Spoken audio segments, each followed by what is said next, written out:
Rest and sleep. How do we misuse our nervous force? First, let us consider. When should the body be completely at rest? The longest and most perfect rest should be during sleep at night. In sleep, we can accomplish nothing in the way of voluntary activity, either of mind or body. Any nervous or muscular effort during sleep is not only useless but worse. It is pure waste of fuel and results in direct and irreparable harm. Realizing fully that sleep is meant for rest, that the only gain is rest, and that new power for use comes as a consequence. How absurd. It seems that we do not abandon ourselves completely to gaining all that nature would give us through sleep. Suppose, instead of eating our dinner, we should throw the food out of the window, give it to the dogs, do anything with it but what nature meant we should, and then wonder why we were not nourished, and why we suffered from faintness and want of strength. It would be no more senseless than the way in which most of us try to sleep now, and then wonder why we are not better rested from 8 hours in bed. Only this matter of fatiguing sleep has crept upon us so slowly that we are blind to it. We disobey mechanically all the laws of nature in sleep, simple as they are,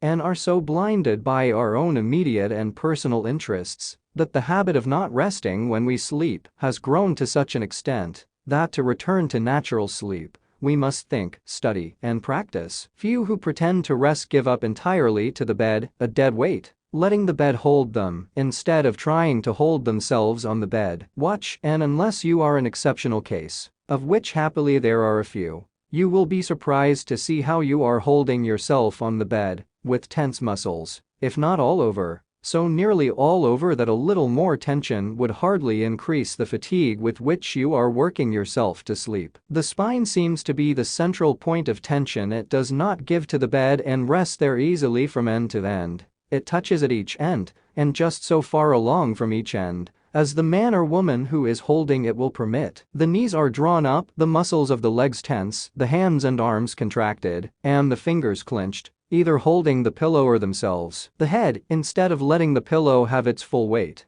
holds itself onto the pillow. The tongue cleaves to the roof of the mouth, the throat muscles are contracted, and the muscles of the face drawn up in one way or another. This seems like a list of horrors, somewhat exaggerated when we realize that it is of sleep-tired nature's sweet restorer that we are speaking, but indeed, it is only too true. Of course, cases are not in the majority where the being supposed to enjoy repose is using all these numerous possibilities of contraction, but there are very few who have not, unconsciously, some 1 or 2 or half dozen nervous and muscular strains, and even after they become conscious of the useless contractions, it takes time and watchfulness and patience to relax out of them. The habit so grows upon us. One would think that even though we go to sleep in a tense way, after being once soundly off, nature could gain the advantage over us and relax the muscles in spite of ourselves. But the habits of inheritance and of years are too much for her. Although she is so constantly gracious and kind, she cannot go out of her way,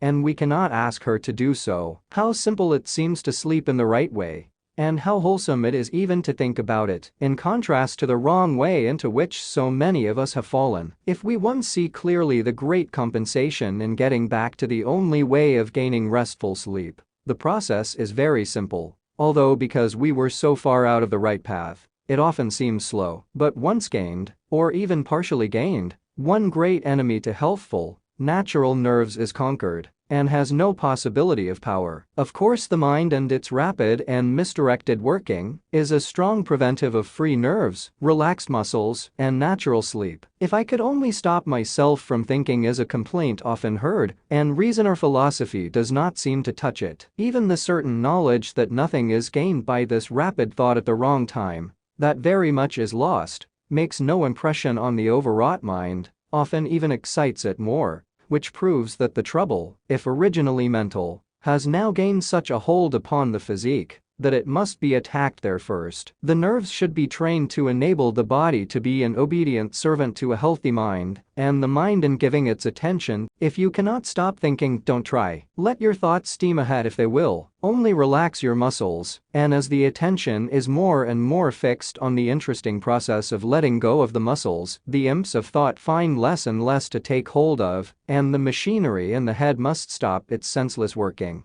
because the mind which allowed it to work has applied itself to something worth accomplishing. The body should also be at rest in necessary reclining in the day, where of course, all the laws of sleep apply. 5 minutes of complete rest in that way means greater gain than an hour or 3 hours taken in the usual manner. I remember watching a woman resting on a lounge, propped up with the downiest of pillows, holding her head perfectly erect and in a strained position, when it not only would have been easier to let it fall back on the pillow, but it seemed impossible that she should not let it go, and yet there it was, held erect with an evident strain. Hers is not an unusual case. On the contrary, quite a common one. Can we wonder that the German doctor thought he had discovered a new disease? And must he not be already surprised and shocked at the precocious growth of the infant monster which he found and named? So prone are mortals to their own damnation. It seems as though a devil's use were gone. There is no better way of learning to overcome these perversions in sleep and similar forms of rest than to study with careful thought the sleep of a wholesome little child. Having gained the physical freedom necessary to give perfect repose to the body,